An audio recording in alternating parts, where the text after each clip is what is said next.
Have you ever felt something heavy inside you, but couldn't fully explain why? A kind of emotional weight that doesn't seem to match your life. Maybe you've thought, I don't understand why I feel this way. Nothing that bad has happened to me. So why does this feel so intense? If you've ever had that experience, there's a possibility most people never consider. What if some of the emotional pain you're carrying isn't entirely yours? The assumption. Most of us grow up believing that everything we feel comes from our own experiences. If we feel anxious, it must be because of something we went through. If we feel sadness, it must be tied to something we remember. And sometimes that's true, but not always, because your emotional world isn't shaped only by what you consciously remember. It's shaped by everything your system has been exposed to. Your system learns before you understand. From the moment you're born, your system is constantly absorbing information, not just through words, but through emotional tone, behavior, environment, relationships. Before you had the ability to think critically, your system was learning what the world feels like. If your environment carried stress, tension, or emotional pain, your system registered that, even if no one ever explained it to you. What gets passed down? Now let's go deeper. There is increasing awareness that emotional patterns can extend beyond a single lifetime of experiences within a family. Things like trauma, fear, loss, conflict, emotional suppression. These experiences don't just disappear. They can influence how families function over time. They shape the emotional environment that each new generation grows up in. So even if you didn't directly experience certain events, you may still feel their effects.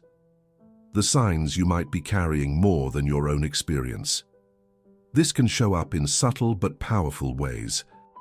You might feel anxiety without a clear cause, emotional heaviness that doesn't match your situation, reactions that feel stronger than they should be, a sense of sadness, fear, or tension that seems constant, patterns in your family that repeat across generations, and often there's a sense of confusion because you can't fully trace where it's coming from. The emotional atmosphere. You grew up and think about this for a moment. What was the emotional atmosphere of your family? Was it open and expressive, or quiet and restrained?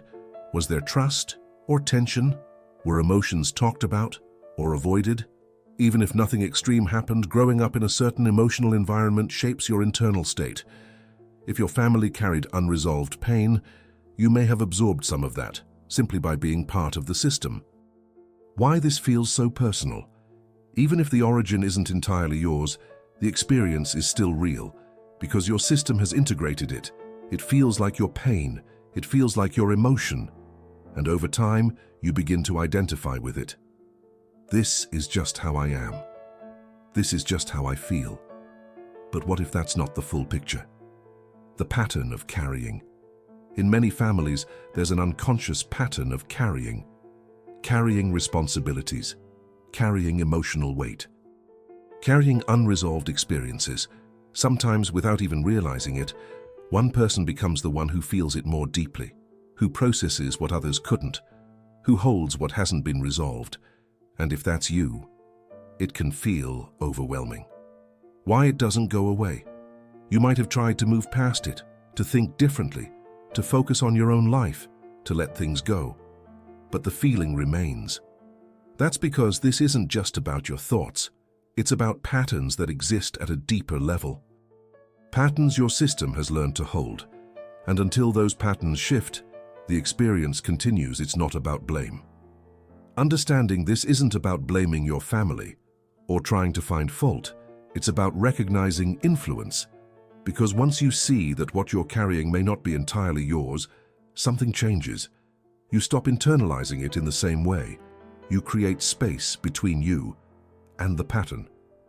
What happens when you stop carrying it? When these deeper patterns begin to shift, the emotional weight starts to lift. Not because you forced it, but because your system is no longer holding on to the same imprint. You may notice feeling lighter, more calm, less reactive, more present. And situations that used to trigger strong emotions no longer have the same effect. You don't have to hold everything. One of the most powerful realizations is this: You don't have to carry everything that came before you, even if it's been part of your experience for a long time, even if it feels deeply ingrained. What is carried can be released. A different perspective on your experience. Instead of asking, "What's wrong with me?" you can start asking, "What might I be carrying? That didn't start with me."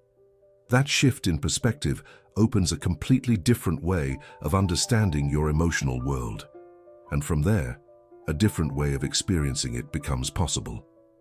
Final thought. If you've been feeling emotional pain that doesn't fully make sense, it may not be random, and it may not be entirely yours. It may be part of a deeper pattern, one that has been carried, repeated, and reinforced over time. But once you begin to see it clearly, you're no longer unconsciously holding it, you're becoming aware of it. And awareness is where change begins. If this gave you a new perspective, subscribe to the channel, because here we explore the deeper layers behind emotional patterns, family dynamics, and the unseen influences shaping your life. And if you want to go further, if you want to understand how these patterns can actually begin to shift at their root, there's a next step for you. You'll find a resource in the description and in the pinned comment that connects directly to what we talked about today and explores a deeper approach to releasing what you may have been carrying. If you've ever felt like some of the weight you carry doesn't fully belong to you, that's where you can begin to understand what to do about it.